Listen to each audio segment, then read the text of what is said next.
seated.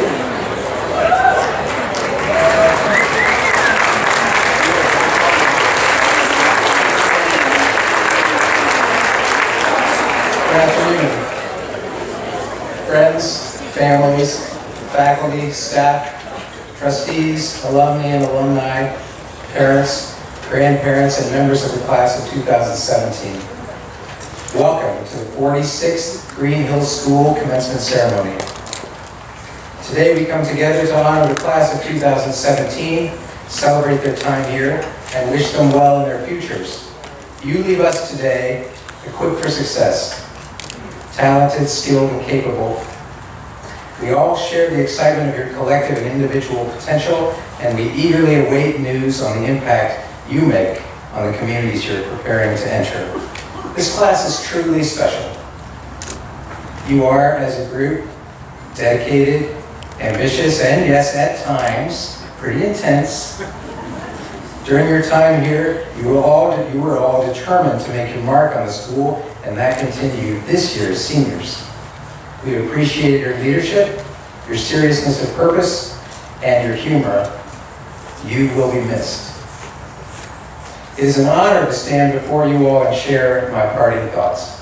Speeches take different forms, of course, but today I've decided to approach these remarks in a slightly unusual way.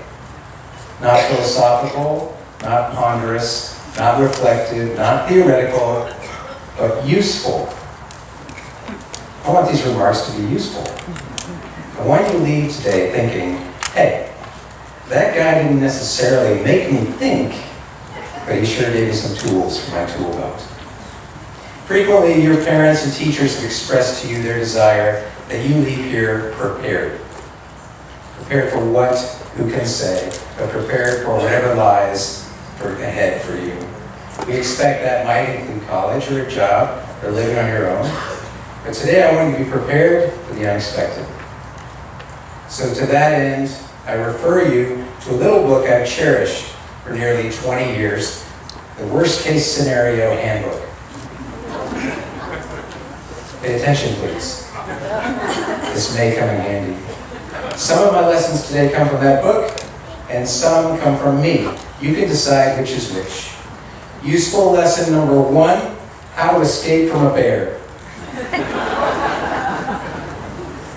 First, lie still and be quiet.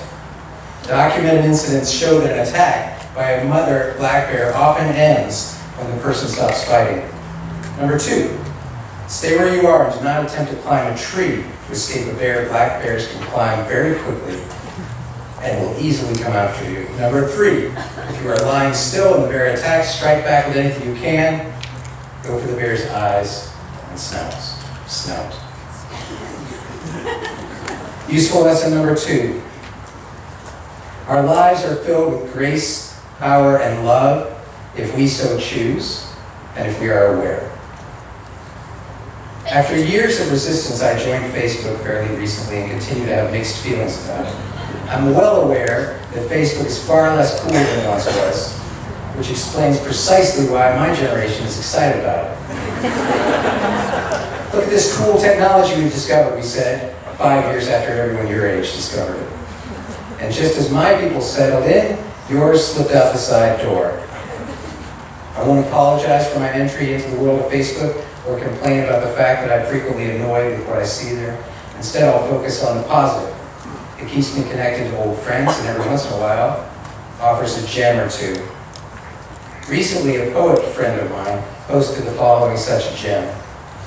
In every encounter, we either give life or we drain it. There is no neutral exchange. It's rare that a simple quotation will floor me, but this one did. In every encounter, we either give life or we drain it. There is no neutral exchange. I thought, yes, by the grace of Zuckerberg, I've stumbled upon my new life philosophy. Consider the magnitude of that simple statement. We often struggle to find our place in the world, and that struggle doesn't resolve itself as you grow older. It simply evolves. We wonder what our purpose is, we contemplate the meaning of life, we seek comfort and peace, and that can exhaust and frustrate us. But if we consider that statement, We understand clearly that we have power and influence on others, and we can use that to help, we can use that to harm.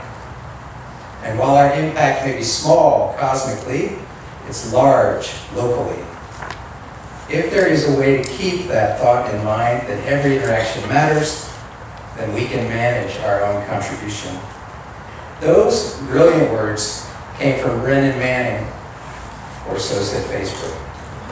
I had no idea who Brennan Manning was, so I looked him up. As it turns out, Brennan Manning was a complicated man whose life I still don't quite understand. His path took twists and turns, but generally rested fairly solidly in theology. He wrote a popular book called The Ragamuffin Gospel, one I placed on my summer reading list. While I have more research to do, it seems that Manning was a bit of a controversial person. Some documents suggest that his fans are cultish and that he's far from traditional. He clearly had profound personal challenges that ultimately shaped who he was. Manning struggled throughout his life with alcoholism, and his view of more traditional religious institutions were at times critical. As a result, his words often challenged those institutions, and his idea of faith and grace are complicated and compelling. It's not surprising, then, that he effectively reduced these lofty ideals to the level of daily interactions.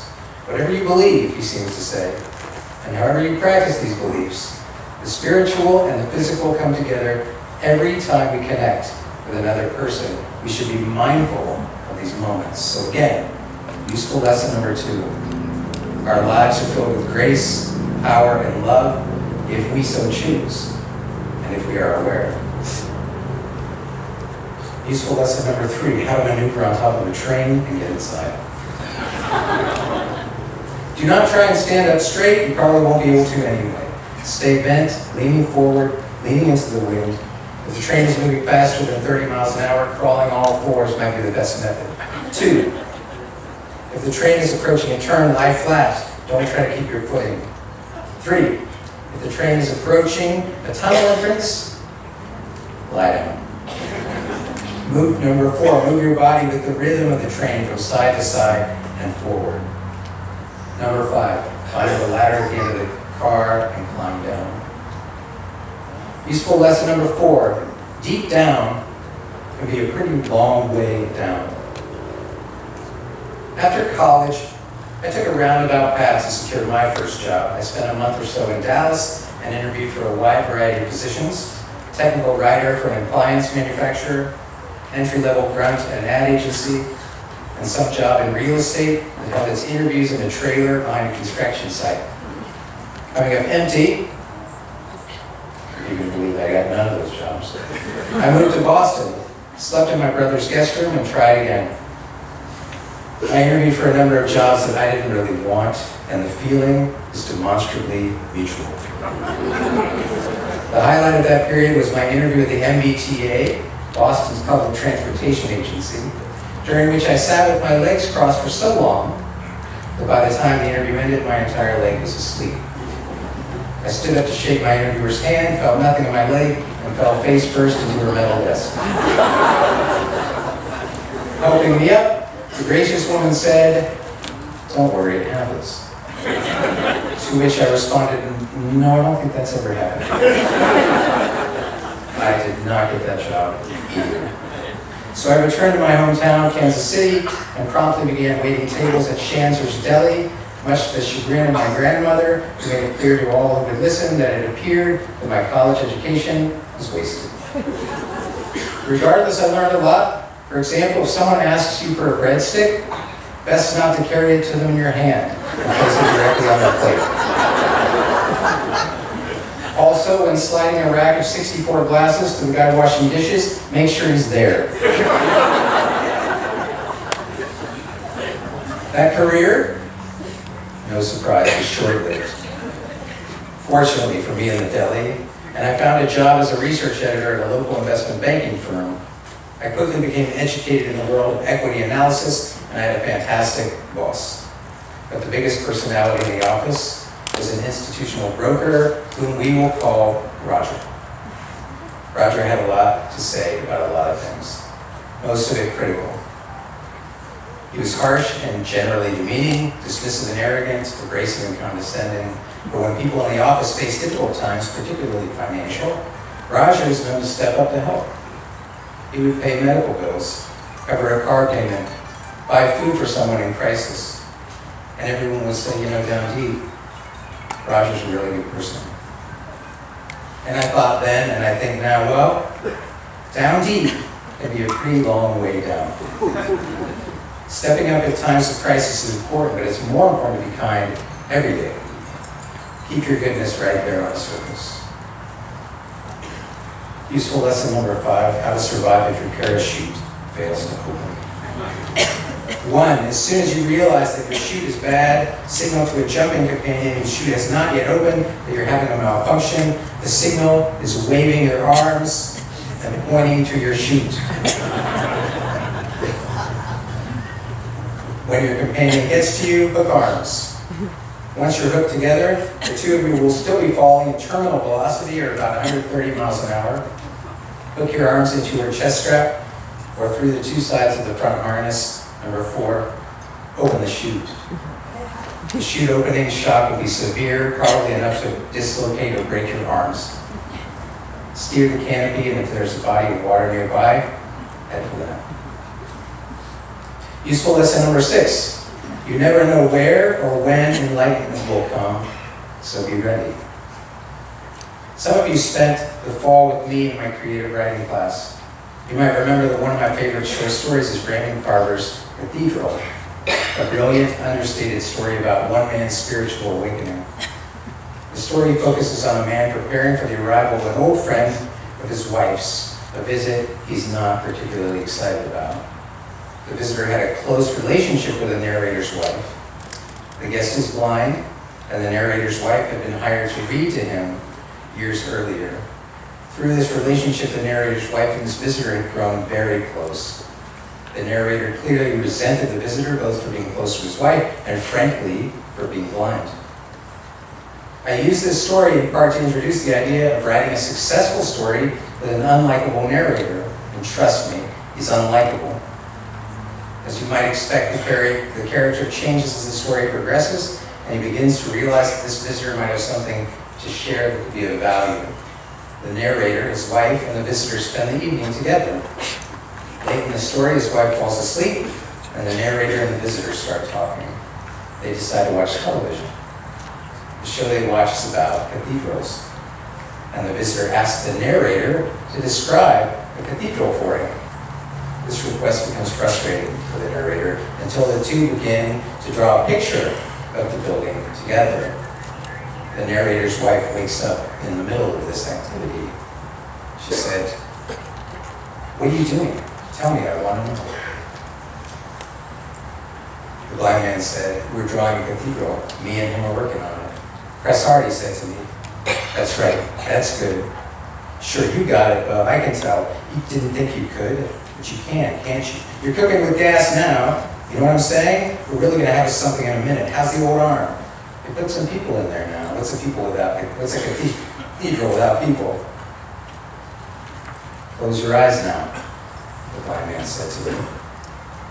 I did. I closed them just like he said. "Keep them that way," he said. "Don't stop now. Draw." So he kept on with it. His fingers rode my fingers as my hand went over the paper. It was like nothing else in my life up to now. Then he said, "I think that's it. I think you get it. Take a look. What do you think?" But I closed my eyes and kept them closed. I thought I'd keep them that way for a little longer. I thought it was something I ought to do. "Well," he said, "are you looking?" My eyes were still closed. I was in my house. I knew that. But I didn't feel like I was inside anything. "It's really something," I said. And in that fairly tiny experience, drawing a picture of a cathedral with a friend, the narrator's life was transformed. He had preconceptions about his visitor, and he realized he was wrong. He had preconceptions about himself, and he realized he was wrong. And it was not lost in my class that the drawing wasn't just any drawing, but one of a holy place, a place of spiritual awakening. As I reminded my class many times over, our lives are generally not action films. For the most part, we don't jump from burning buildings or elude pursuers in high-speed car chases, or fortunately try to navigate our way down without an open parachute. Our lives are transformed, often quietly, in an otherwise unremarkable exchange, like drawing a picture or through a conversation. And we ultimately may have some control over these moments, but more than anything, we must be open to them. And we must be aware of our contribution to them. Remember back to useful lesson number 2. There are no neutral exchanges. I wish you all the best of luck, class of 2017. Enjoy today, enjoy your friends and your family, and come back and see us sometime. Congratulations.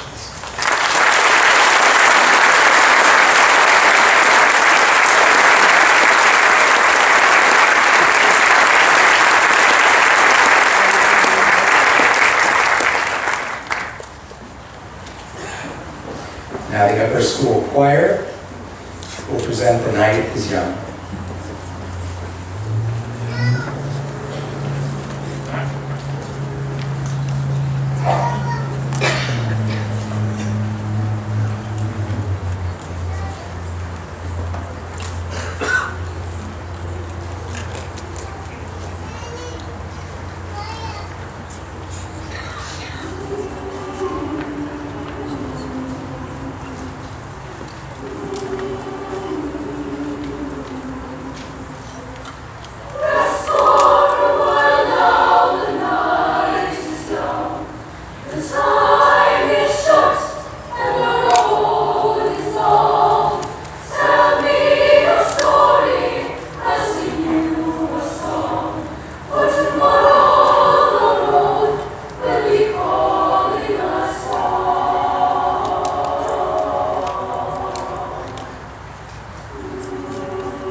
The time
to introduce today's student speaker, Nina Joss. Nina has conducted herself quite effectively as senior class president this year and has been a top-rate A1 citizen of the school for years now. As president, Nina's composure, thoughtfulness, and insight have given her that rare ability to reach across the aisle and get things done. There's not really an aisle. I'm watching a lot of news. Nina has been an active theater person in Greenhills and has participated in volleyball and tennis. She's distinguished herself in service to the community, both through the school and through the Northridge Church. I've had the pleasure of working with Nina in her capacity as senior class president and as a wonderful member of my writing class.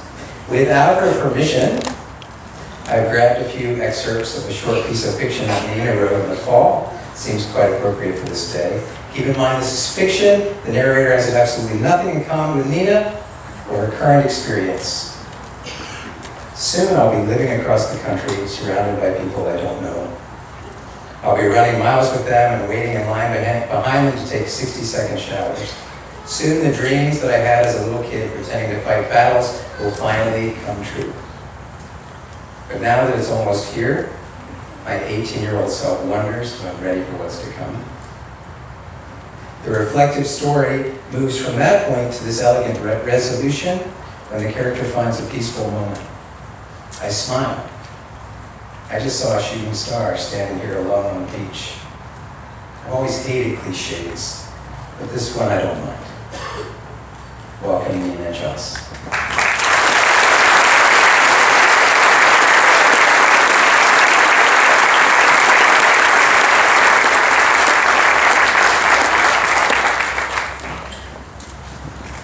Good afternoon, families, friends, teachers, students, and of course, the class of 2017.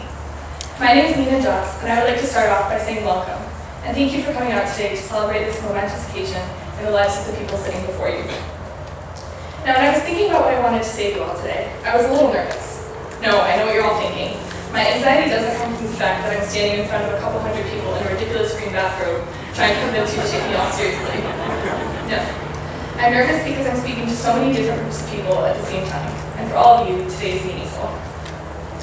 Today, I'm talking to parents who find themselves here after many years of chauffeuring us, making us dinner, and answering our frantic Tuesday morning texts that we forgot to buy your snack. I'm speaking to teachers who find themselves here today after watching us grow, from the little sixth graders that used to trip over in the hallways to full-grown adults who are taller than many of them. I'm speaking to siblings, grandparents, cousins, and friends, excited to see their loved ones make their way across the stage. And I'm speaking to current Greenhills students, who have no idea how quickly this day will come for them. To all of you, I want to start out by saying thank you. The impact that each and every one of you has had on our lives up to this point is immeasurable, and there's no way we would be sitting on the stage if it weren't for you. So thank you for supporting us, teaching us, laughing with us, looking up to us, and guiding us here. But the people who I really want to talk to today are the 82 sitting on the stage. The 82 people who have gone through so much with me, the 82 people who have become my family. And boy, have we come a long way. When I started at Greenhills in 9th grade, there were two things that excited me about this place. One, there was something called Spirit Week. Now, I didn't know what weird kind of school gave my brother reason to dress up as Legolas, Jar Jar Binks, and a cow in 1 week, but I was definitely excited to find out.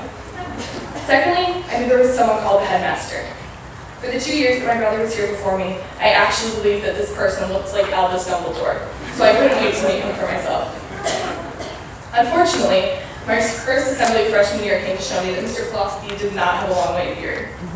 But my other judgments from the very beginning were so proven true when I set foot into this place. Greenhills is not a normal school. First of all, the floors are carpeted. And if that wasn't weird enough, I walked up to my locker to find that I didn't need a combination to open it.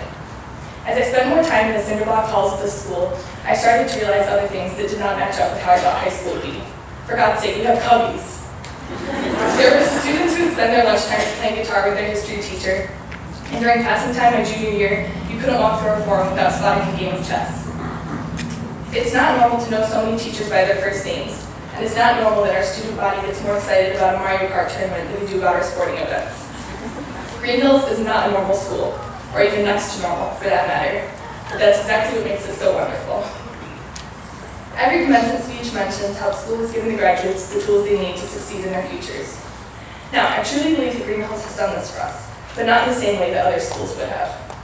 At Greenhills, we have learned more than just how to read intently, how to write deeply, and how to find the circumference of a circle. Here, we have learned real things. We have learned how to work with people. We have learned that it is possible to build a rocket ship out of tin foil, and that with a team, we can fill over 500 balloons in one night for a senior prank. Our 6th grade buddies have taught us patience. Our teachers have taught us to be curious.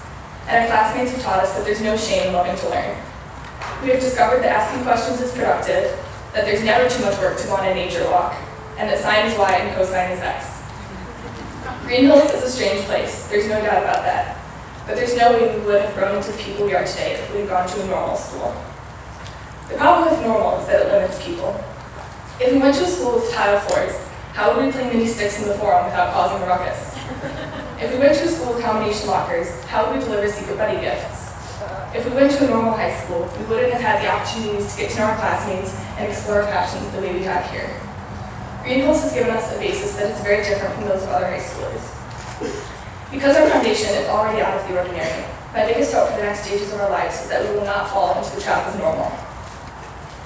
In today's society, there's a serious pressure of the life that we are all expected to live if we want to be successful. You all know what I'm talking about. You all feel it. Since today we are graduating high school, in a few months we're supposed to start college. After that, we should go to grad school or get a job, have a family, raise our kids, and spend the rest of our lives earning money so we can then retire. Now, if this is the path that you want, then by all means, go for it. But if it isn't, then I beg of you, do not be afraid to follow your own. Major in what you are truly passionate about, not what you think will make you the most money. Take some time to travel. Don't jump into grad school right away if it's not for you. I realized this year that you can't make decisions just because other people expect them of you. You have to choose the path you want to follow, because you're the only one living it.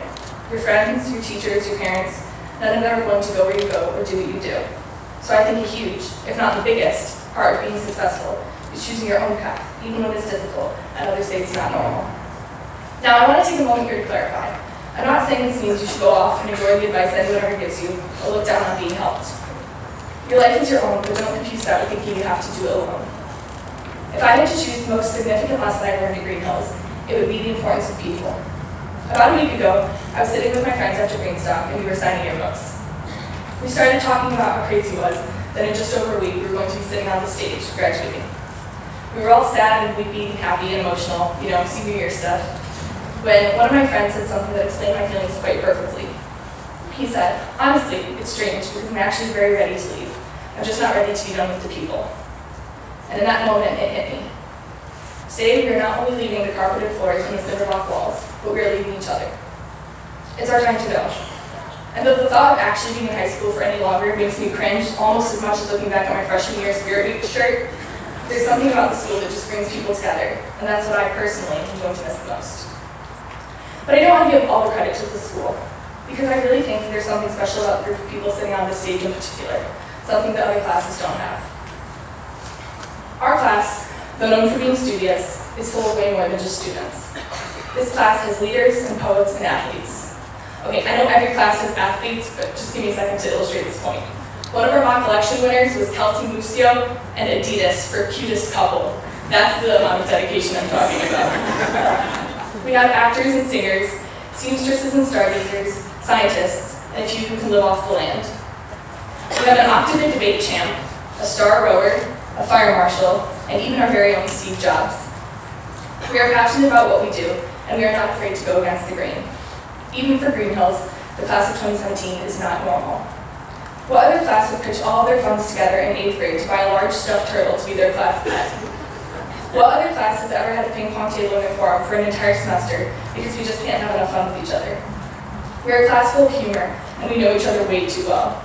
Well enough to fill an entire stairwell with funny, yet scarily accurate fake headlines of our futures.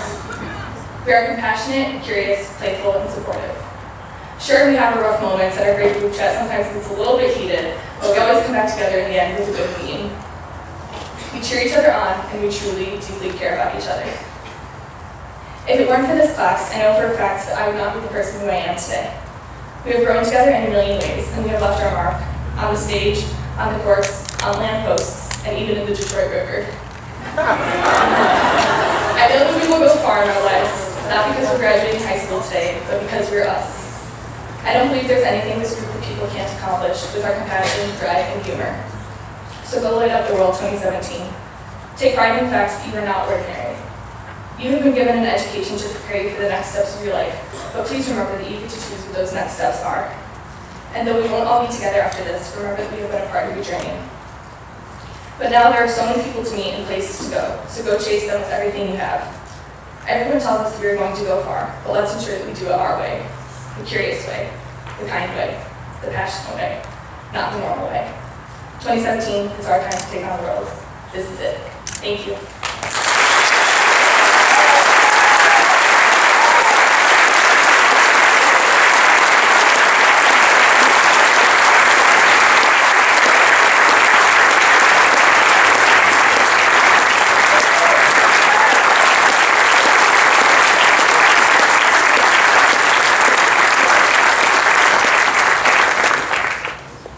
Thank you, Nina. It's my pleasure to introduce today's commencement speaker, Dick Tobin. After 26 years as Director of College Counseling at Greenhills, and several years before that teaching English at Greenhills and elsewhere, Dick Tobin is retiring this spring. Dick is closing in on half a century of teaching, having taken his first teaching job in 1969. He worked in public schools, the university, an independent K-12 school prior to arriving at Greenhills. He is particularly happy that he had a chance to send his own children to school at Greenhills, and happy that one of those children, Emily Wilson Tobin, now teaches at Greenhills. After decades of wearing many hats, teacher, coach, advisor, grade leader, and college counseling director, Dick is looking forward to enjoying, for the first time since he was in nursery school, a time when his life is not governed by the academic calendar. The class of 2017 selected Mr. Tobin to be this year's commencement speaker, and they chose wisely. Please welcome Dick Tobin.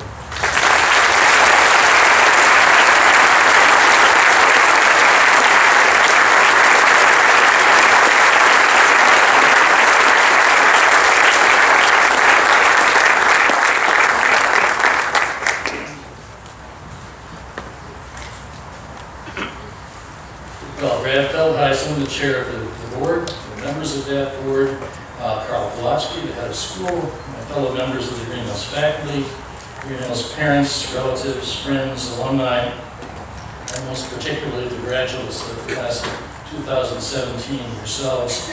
I am truly honored to speak before you. Carol Quillen, the president of Davidson College.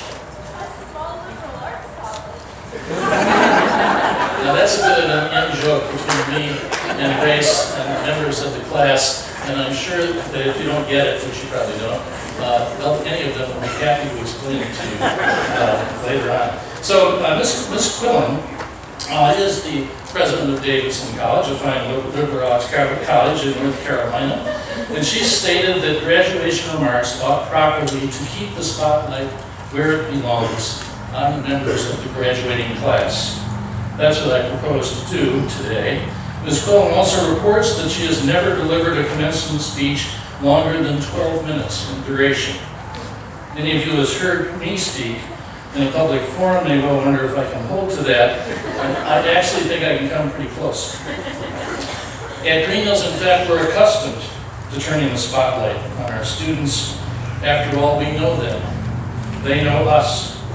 I don't claim to know every single member of this graduating class as closely as I know some, but if I don't know in some meaningful way a member of this class, someone else does.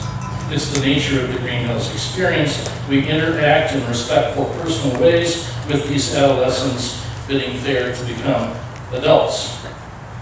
As these emerging adults have sought then to take next steps, we've sought to represent them based on authentic personal knowledge in writing to the post-secondary institutions at which they wish to continue their lives.